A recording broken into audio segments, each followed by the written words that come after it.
Hello people, I am the Euro Comic Book Gamer, and today I'm going to be reviewing all of the Rebirth books that came out this week, except for Aquaman. So that includes Action Comics, The Flash, Detective Comics, and Wonder Woman. So yeah, there's going to be spoilers for all of those books, so there's your warning. Anyways, let's get into it. Starting off with Action Comics, which is written by Dan Jurgens, and the art is done by Patrick Zurcher. Now, the book itself is pretty much all set up. I like the book, but it's nothing amazing. It's nothing like, oh, you need to read it's the best this week. Like Superman #1 last week was my favorite comic of last week. I thought it was great. I loved it. This book is pretty good, but it's pretty much all set up. Basically, it starts off with these guys just, committing a crime, and then Lex Luthor stops them, and he's like, I'm the new Superman of Metropolis, because, New 52 Superman's dead.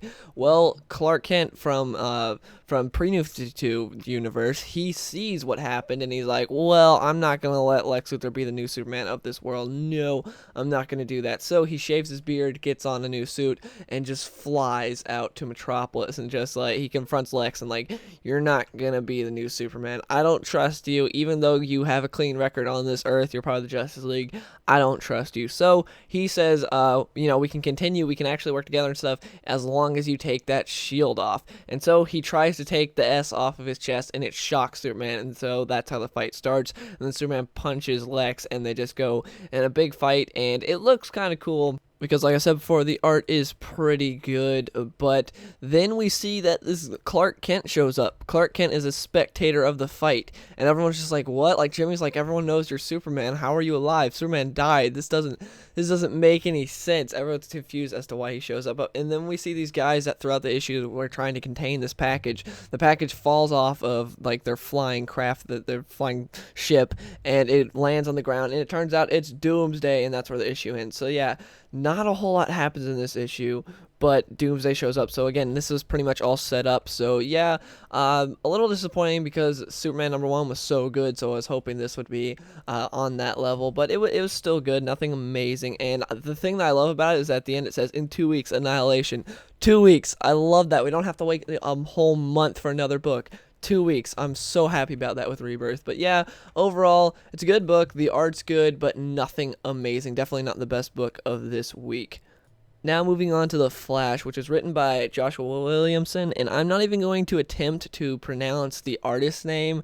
It's just, yeah, I'm not going to try that, but he does a good job with the art for the Flash stuff, but for the Barry Allen stuff, not so much. I'd say the art in this book is a mixed bag. Like, most of the stuff when Barry's in this Flash suit looks good, but when he's Barry Allen, it's okay. It's not bad, but it's like, it's not my favorite. Like, I'd say the best way to explain this art is there's this one page where we get a side-by-side of Barry and Wally running. Barry looks good, Wally not so much, and I say that's the best way to describe the art in this book. It's like a lot of it's good and then a lot of it's bad. It's just 50-50 pretty much. It's just, like I said earlier, it's a mixed bag.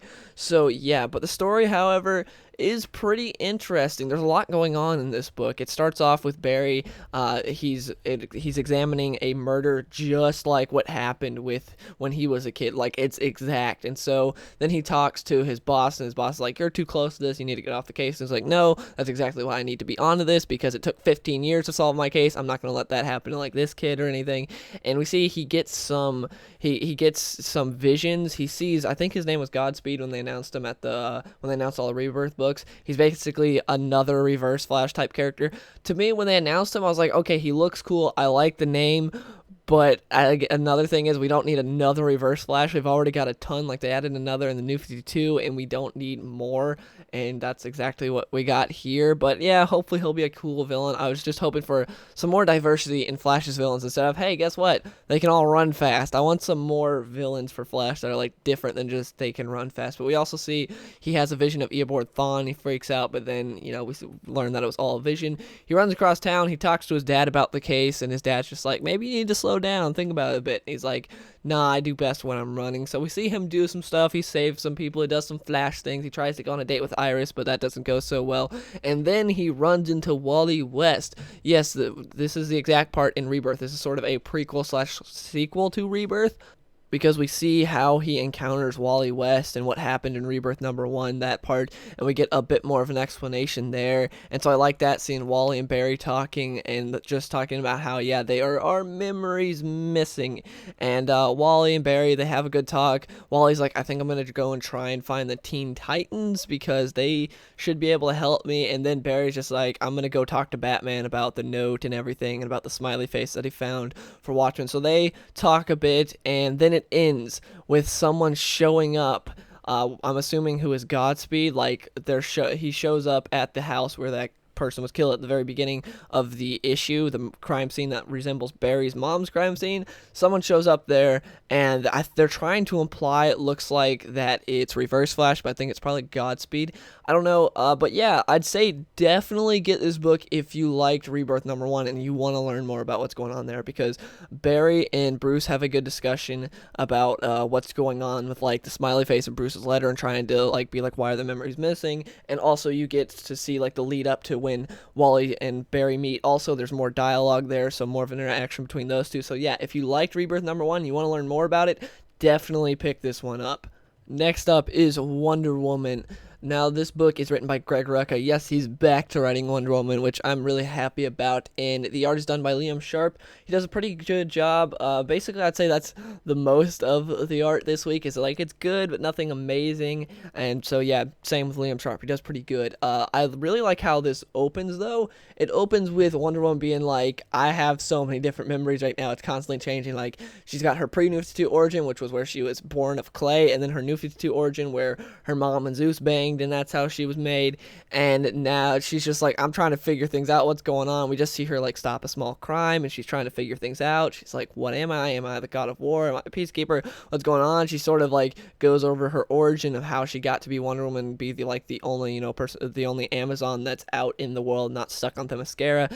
And then she decides, I'm gonna go and take a trip to Olympus. And then she fights some people there, and she's like, this isn't Olympus. And she's all confused, and she's like, stuff's always changing, there's something wrong, there are memories missing. Yes, I really condensed this book really quickly, because that's basically all that happens in this book, is Wonder Woman questioning what the heck is going on. That being said, it's pretty good. I liked it. I like seeing Wonder Woman trying to figure out what's going on, because it's, everyone else, they sort of accept what's going on, with Wally shows up and Barry's just like, okay, yeah, I remember you now, this is kind of weird, but the Wonder Woman's just trying to figure out what's going on with her origin and everything. She's like, I'm going to figure out what's going on. She's at the end, her final words are, I will have the truth. So yeah, pretty good book. Greg Rucka's back. Really excited about that.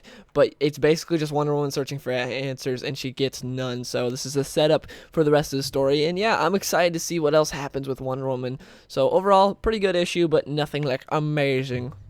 And the final issue I'll be talking about today is Detective Comics, which is written by James Tynion, and the art is done by Eddie Barrows. Now, Eddie Barrows, I love. He's a great artist, and he does great here. The best art of the week, in my opinion. And he used to do the art for Nightwing and New 52 and a bunch of other stuff. So yeah, great proven artist, and I really like what he does here. This book opens up with Azrael, the original Azrael, yes, Jean-Paul Valley, getting the crap beaten out of him by someone who looks like Batman, but we don't know. He's all confused about what's going on. He's just as confused as the reader. But yeah, he just gets the crap beaten out of him. Then Batman shows up, and he goes to Azrael, and he's like, who did this? And Azrael's like, you did. And it's like, whoa. And then we see Batwoman, she's going across town. She's sort of having troubles with her dad, because her dad's like, you could have joined you could have stayed in the military and, made some real change instead of just being a vigilante. You would have had your own battalion by now and stuff like that. And then Batman shows up. He's like, hey, I want you to help me recruit an army, because, you used to be in the army. You could help me train these people. You're better suited for it than I am.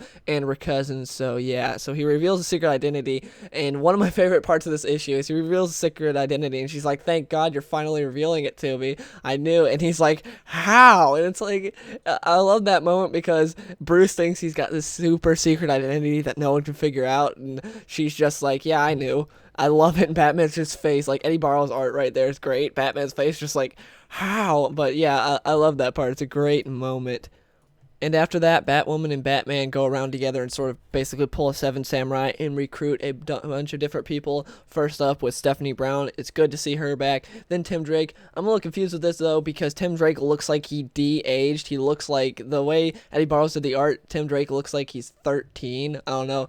Didn't like the way he drew Tim Drake there. Also, I'm not familiar with Tim Drake's history with Batman New 52 because all I read was the main Batman book, and then after Endgame, I didn't read anything for Batman, and so like Tim Drake, I believe, is mainly in Teen Titans, and I don't know if they explained anything for him in like Detective Comics or something. Because this is weird, because it seems like him and Batman have never met. The way this is written, it's like Batman and Tim Drake just don't know each other at all. So yeah, anyways, they recruit Stephanie Brown and Tim Drake, and then they go and they recruit Cassandra Cain, which I've never been a big fan of her character. Like, I always thought she was kind of stupid. A lot of people love her as Batgirl, but now she's got a different identity, and I never really cared for her. My favorite part of anything that she's ever done was the part where she got one punched by Nightwing on the beach in Teen Titans. I love that part. Nightwing just goes, delivers one punch to her face. But yeah, anyways, moving on, they also recruit Clayface, was with my favorite moment in the entire issue. This is a really touching moment with Clayface. What we see is it opens up with the theater. They're going to the theater, and you see that a bunch of people are just running out of the movie theater crazy, like there's a monster in there. And then we see Clayface just tucked in there trying to watch a movie, and he's like, you see that guy? That's Basil Carlo. That was me. You know, that was before everything went bad.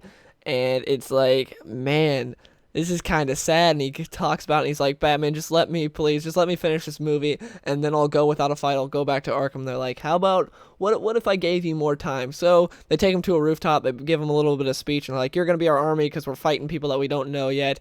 And we also get another funny moment to where everyone sort of like jumps off the rooftop, and they use their bat lines, and then Clayface is like, how the heck am I supposed to do that when everyone's just swinging around?